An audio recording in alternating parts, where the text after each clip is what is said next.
Assalamualaikum warahmatullahi wabarakatuh. Perkenalkan, nama saya Ryan Fatur Rizky dengan NPM 2306263374 dari kelas Geomorfologi B. Di sini saya akan mempresentasikan apa itu coastal landform atau bentang alam pesisir. Ada beberapa terminologi, diantaranya ada shore, shoreline, foreshore, big shore, coast. Shore adalah pantai, daerah yang terbentang di antara titik air terendah dan titik tertinggi pada daratan. Shoreline ada garis pantai. Foreshore adalah tepi pantai, backshore pantai bagian belakang, dan coast adalah pantai. Di sini ada coastline dan shoreline. Apa perbedaan coastline dan shoreline? Nah, shoreline ini garis pantai yang kontak antara daratan dan lautan. Jadi dia dekat dengan air laut. Sedangkan coastline garis yang memandai tepian pantai ke arah laut. Dia yang tidak dekat dengan lautnya, dengan air laut. Nah, ada beberapa faktor-faktor yang membentuk bentang alam pesisir ini. Pertama, tectonic setting. Nah, tatanan tektonik ini mengontrol bentang alam pesisir. Bisa berada di dalam lempeng tektonik yang tidak aktif atau disebut marginal pasif, atau di ujung lempeng tektonik yang aktif, marginal aktif. Nah, margin ini dikenali dengan garis pantai yang kasar yang umumnya terbentuk oleh proses erosi alami. Sementara itu, margin pasif dikenali dengan garis pantai yang terbentuk oleh akumulasi aktif sedimen yang diangkut dan didepositkan di sepanjang pantai. Bisa lihat gambarnya di samping. Lalu yang kedua ada perubahan muka air laut. Perubahan muka air laut ini ada dua, ada yang lokal dan global. Contoh yang lokal itu pengangkatan tektonik, ada pengangkatan tektonik atau uplift, dan subsidence, penurunan, laju sedimentasi dan erosi, ada penurunan laju sedimentasi dan erosi. Dan yang global, contohnya pencairan es di kutub, temperatur dan salinitas air laut. Nah, yang ketiga ada salinitas dan temperatur air laut. Nah, salinitas ini adalah tingkat konsentrasi garam yang terlarut dalam air laut atau air asin. Salinitas ini mengontrol densitas. Semakin banyak garam, salinitas dan densitas naik. Jika erosi di darat intensif, maka partikel yang akan terbawa ke laut semakin banyak dan mengakibatkan naiknya salinitas lautan, yang membuat aliran densitas atau density current yang dapat menyeret, mengerosi, dan mendepositkan sedimen pada lingkungan laut dalam. Nah, yang keempat, ada substrat dan supply sedimen. Nah, bentang alam pesisir ini tersusun atas batuan dasar yang terkonsolidasi dan sedimen tidak terkonsolidasi. Perbedaan substrat akan menyebabkan perbedaan bentuk garis pantai.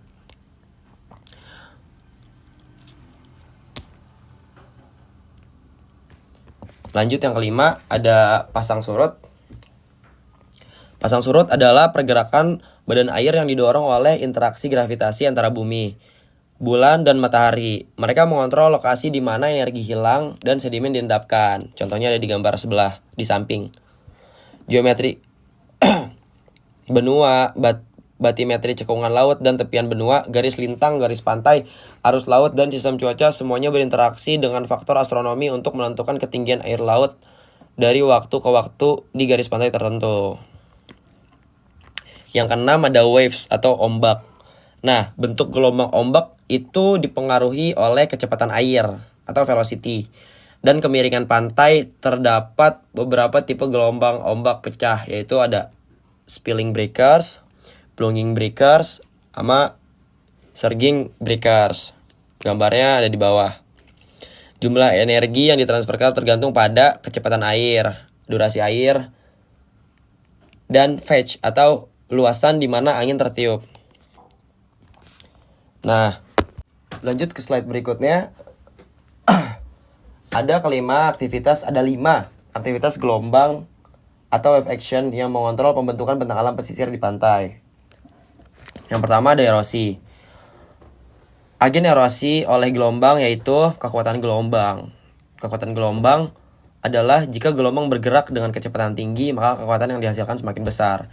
Jadi kalau gelombangnya bergerak semakin tinggi, kecepatan gelombangnya tinggi, gelombang yang dihasilkan akan semakin besar. Lalu abrasi. Abrasi ini adalah erosi akibat tumbukan antar partikel. Yang semakin banyak partikel sedimen di bawah gelombang, maka abrasi semakin besar. Nah, abrasi ini lebih intens terjadi di zona selancar karena tercermin dari bentuk permukaan yang membulat.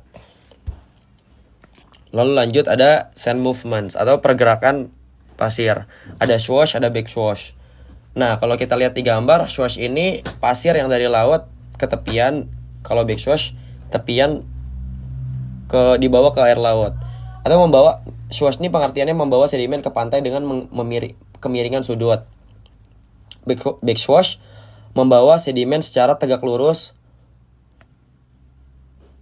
ke arah pantai, atau gelombang ini terus-menerus mengangkut sedimen menuju garis pantai, menyebabkan hilangnya atau destruktif atau penambahan endapan tergantung pada intensitas gelombang. Yang ketiga adalah wave refraction. Wave refraction bisa terjadi karena bagian puncak gelombang yang berada di dekat pantai bergerak lebih lambat dibandingkan bagian puncak gelombang bagian lepas pantai, sehingga bagian gelombang lainnya mengalami pembelokan. Nah, ini diakibatkan oleh gelombang yang didapat. Ada longshore. Yang keempat adalah longshore, merupakan arus turbulen pada zona selancar yang dihasilkan oleh gelombang datang dengan sudut miring. Arus sejajar pantai dapat berubah arah tergantung pada arah gelombang. Yang kelima, rip current adalah gerakan air terkonsentrasi yang mengalir berlawanan arah dengan putusnya ombak. Terjadi ketika dua longshore current yang bertemu dari arah berlawanan. Nah, saat bertemu akan terjadi konvergensi dua gelombang dan terbentuk aliran yang berada di dasar yang bergerak tegak lurus ke arah laut. Nah, di sini lanjut ke slide selanjutnya tentang erosi dan deposisi di coastal landform. Yang pertama ada rock coast A, B, dan C. Yang ada sloping platform itu kemiringan 1-5 derajat. Bisa dilihat di gambar sebelahnya. Ada horizontal platform. Datar terdapat semacam keras abrasional. Nah, dia tuh jadi lebih datar dibandingkan sloping platform. Yang plunging cliff, pesisir tidak berkembang terbentuk karena tenggelamnya tebing-tebing yang sudah ada sebelumnya. Jadi sebelumnya itu di plunging cliff tuh ada tebing, terus dia tenggelam. Makanya dia lebih rata dibanding sloping dan horizontal platform. Nah, lalu ada pembentukan fitur-fitur yang ada di coast landform, seperti sea cliff atau lereng curam. Ada wave cut notch terbentuk pada batuan sea cliff yang resist, biasanya berada pada bagian bawah sea cliff. Nah, sea cliff sendiri, lereng curamnya terbentuk karena vertikal yang mundur ke arah daratan, ke arah darat karena terkikis oleh gelombang. Ada wave cut platform, bagian yang lebih landai berisi partikel hasil erosi sea cliff dan wave cut notch. Ada gorge, celah di tebing yang memanjang terbentuk karena ada bidang yang lemah dan terkikis oleh gelombang. Ada sea cave, gua di pesisir, yang terbentuk karena ada bidang lemah dan terkikis. Ada blowhole, lubang yang terbentuk di atas tebing karena runtuhan akibat bagian bawahnya tererosi. Ada sea arch, lengkungan yang di atasnya terdapat semacam penghubung atau busur bagian bawah tererosi sehingga terbentuk lubang. Ada sea stack, tiang terisolasi di pesisir yang awalnya sebuah sea arch tetapi bagian atasnya runtuh. Ada sea tunnel, ketika sea arch memanjang bentuk sehingga membentuk sebuah tunnel. Nah, ini nih fotonya bisa dilihat.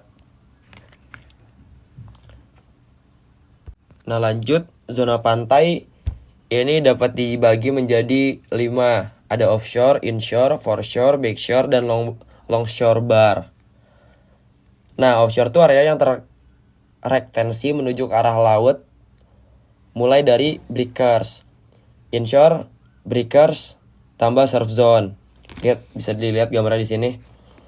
Foreshore, tempat di mana swash dan backswash terjadi. Backshore, area datar di belakang pantai. Kalau longshore, jadi saat terjadi gelombang, khususnya pasang turun, dapat mendeposisi sedimen di bawah permukaan, tetapi tidak terpreservasi karena aktivitas gelombang, itu longshore bar. Nah, ini juga ada 3 fitur nih, ada Langon, Coastal Dance, sama Coastal Rivers. Langon tuh sebuah kolam atau danau yang terdapat di belakang Barir Islang. Dan sifatnya tuh tenang. Jadi di belakang Barir Islang tuh ada kayak kolam gitu. Nah, itu tuh airnya tenang. Ada Coastal Dance, bukit pasir pesisir, sedimen yang tertiup angin dan mengendap di tepi danau dan laut besar. Terbuat dari sedimen yang tertiup angin dari pantai dan terakumulasi di area yang terlindung dari pengaruh gelombang dan arus. Itu Coastal Downs. Coastal Rivers tuh deposisi yang tersuspensi dan mendarat di jalur-jalur sungai pesisir. Nah, jadi ada 2 potensi bahaya yang terjadi di kawasan pesisir dan pantai. Yang pertama tsunami, dan yang kedua ada coastal erosion. Nah, bagaimana sih cara mitigasi yang baik? Nah, dapat berupa pemetaan kawasan rawan tsunami dengan skala yang cukup memadai, pembuatan green belt di kawasan pantai, penataan tata ruang, pembuatan jalur dan tempat evakuasi, sampai sistem peringatan dini bencana tsunami agar penduduk-penduduk yang ada di sekitaran sana aware akan tsunami. Yang kedua ada coastline erosion. Erosi dan abrasi dapat dicegah dengan membangun infrastruktur peredam energi gelombang, mitigasinya seperti itu, atau membangun pemecah gelombang dan menanam tumbuhan prediksi ombak di sekitar pantai. Biasanya seperti hutan bakau.